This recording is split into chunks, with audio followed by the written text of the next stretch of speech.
বাজেটের খবর জানতে এবারে আমরা যাচ্ছি রাজশাহীতে। আমাদের সাথে যুক্ত হবেন সিনিয়র করেসপন্ডেন্ট সমর সাজু। সাজু, বাজেট নিয়ে জনগণের প্রতিক্রিয়া কেমন দেখছেন? কি বলছেন তারা?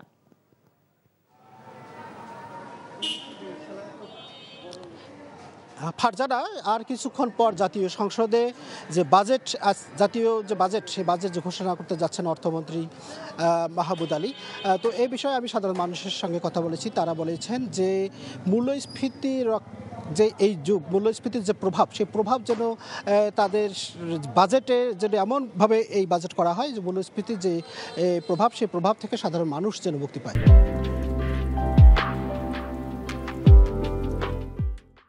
আমি সাধারণ মানুষের সঙ্গে কথা বলেছি। তারা বলছে যে এখন যে নিত্য প্রয়োজনীয় যেসব পণ্য, সেই সব পণ্যের যে ঊর্ধ্বগতি, সেই পণ্য কিনতে তাদের যে তাদের মাসিক যে আয়, সেই মাসিক আয় একটু বড় অংশ কিন্তু তাদের চলে যায় এই কেনাকাটা করতে। এই কারণেই সাধারণ মানুষের কী প্রতিক্রিয়া, আমরা দুই একজনের সঙ্গে কথা বলে আপনাকে সেটা জানাতে চাই।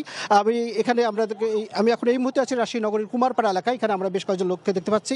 তার মধ্যে আপনাকে কাছে আমি যদি জানতে চাই যে আজকে জানেন যে জাতীয় সংসদে অর্থমন্ত্রী বাজেট প্রণয়ন করতে যাচ্ছে, তো এই বাজেটকে নিয়ে আপনাদের প্রত্যাশাটা কি? আসলে আমাদের প্রত্যাশা যে আজকের যে বাজেট, সেই বাজেট প্রায় বছরেই বাজেট হয়, কিন্তু আমরা নাগরিকরা এই বাজেটে কোনো উপকার আমরা পাই না। যেমন যেই জিনিসগুলির দাম আপনার বেশি হয়, রাতারাতি কিভাবে তারা জানে যে এই রাত থেকে তারা আরও এই দাম বাড়ায় দেয়, আর যেগুলি কমে সেগুলি আর কোনো কমে না। এই হিসাবে নাগরিকদের কোনো উপকার হয় বলে আমার জানা নেই। হ্যাঁ, আমি এই বাজেট প্রত্যাখ্যান করছি। এই হিসাবে আমি মনে করি যে সুন্দর সুষ্ঠু বাজেট করে জনগণের জন্য উপকার হয়, সেই বাজেটই সরকার গঠন করবে। আচ্ছা, বাজেট তো এখনো ঘোষণাই হয়নি, তাতে প্রত্যাখ্যানের প্রশ্ন ওঠে না। তবে আপনি যেটা বলেছেন যে যেসব জিনিসপত্রের দাম ঘোষণা বেড়ে যায় বাজেটের পরপর, আমরা এটা প্রতি বছর লক্ষ্য করছি। সাধারণ মানুষেরও ফারজানা বলেছে যে যেসব জিনিসের পণ্যের মূল্য সরকার বাজেটে প্রস্তাব আসে, সেই প্রস্তাব বাজেট বাস্তবায়ন করার আগেই সেসব জিনিসের দামপত্র বেড়ে যায়। এ ব্যাপারে আমরা আর একটু জানতে চাই যে আপনারা জানেন যে এবারে যে সরকারের বৈদেশিক ঋণের সুদ মওকুফের সুদ পরিশোধের একটা বিষয় আছে, তো এর প্রভাব আপনার জাতীয় বাজেটে কোনো পড়বে কিনা এবং আপনাদের প্রত্যাশা কি?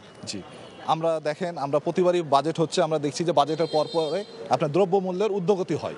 তো আমরা বিশ্বাস করি, সরকারের কাছে আশা করি যেন এমন এক বাজেট যাবে যেন জনসাধারণের দ্রব্যমূল্য এবং পণ্য সামগ্রী যেন তাদের নিয়ন্ত্রণে থাকে।